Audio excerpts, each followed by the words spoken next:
I wake up again, and everything's wet.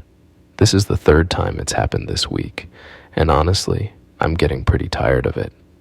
There's a certain type of resignation that comes with waking up soaked for the third time in 7 days, and it's not the noble, stoic kind. It's the kind that makes you sigh deeply, because, really, what else can you do? I stare at the ceiling for a moment, contemplating whether I should just pretend my bed is a very shallow kiddie pool, but the smell brings me back to reality. Time to move. I go on autopilot, stripping the sheets off the bed and shoving them in the washer. I've gotten pretty good at this routine. Too good, in fact. The washing machine hums to life, and I look at the empty bed frame, bare and kind of sad-looking, like a skeleton stripped of its dignity. I have an appointment with Suzanne later, but first, I need to grab my money and take the bus.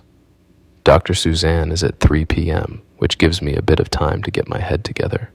I grab my change, shove it in my pocket, and head to the bus stop. The bus arrives with a hiss, and I step in, dropping my change in the fare box.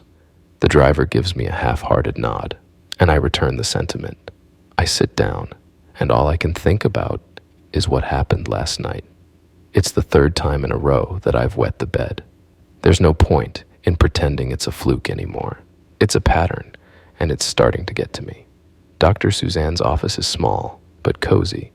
It has one of those motivational posters on the wall that says something like, "Hang in there," with a picture of a cat. I've always wondered why no one makes posters for adults with messages like, "You're doing your best and that's enough," or even, "You're not the worst." Now that's something I could hang in my bedroom. Suzanne is about 42, with short hair that frames her face in a way that makes her look like she's always about to say something insightful. She's quite a bit older than me, but I don't mind. There's something comforting about her. She's the kind of person you'd want around if you were having an existential crisis in a grocery store. She listens to my heartbeat, checks my weight, and takes my blood pressure. I've lost a pound, which feels like a small victory. "Have you been taking the medication I gave you?" she asks, looking up from her notes. I nod. "Yes." She taps her pen on her clipboard.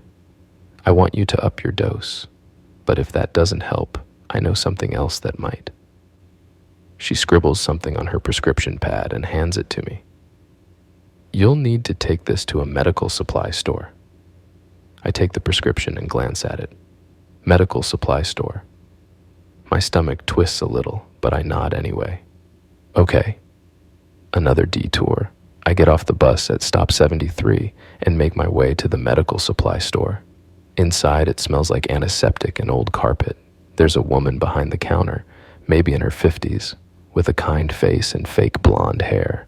She looks like the type of person who's seen some things, but still finds a way to smile. "What can I help you with, young man?" she asks, her voice warm.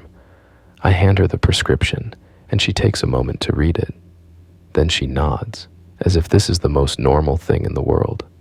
"All right, follow me to the fitting rooms." The fitting room is cold, and the fluorescent lights are buzzing. I sit down, my shoe untied, and stare at the floor. She notices and says, "Need me to tie it for you?" She's actually being sincere, and there's something disarming about that. I can tell she used to be a nurse or something. There's a warmth to her, but also a chill, like she's seen it all and still cares. She comes back holding a giant package. "These are called adult briefs," she says, her voice a mix of professional and gentle. "You mean diapers?" I reply, feeling my face flush. "That's what they are, right?" She nods, not missing a beat. "Technically, yes, but your doctor thinks these will work better for you than the pull-up type." She opens the package and pulls out a dummy to show me how to put one on. I have never been more embarrassed in my life. My face is on fire, and I feel like I might melt into the fitting room floor. She hands me an open pack, saying, "This one's on us. Try these out first to see if they work for you." I stuff them into my backpack, trying to be as discreet as possible, though the crinkling sound makes that a challenge. I finally get home around 5 p.m., feeling drained. I throw my backpack onto the couch and collapse beside it. I watch some TV, but my mind is elsewhere.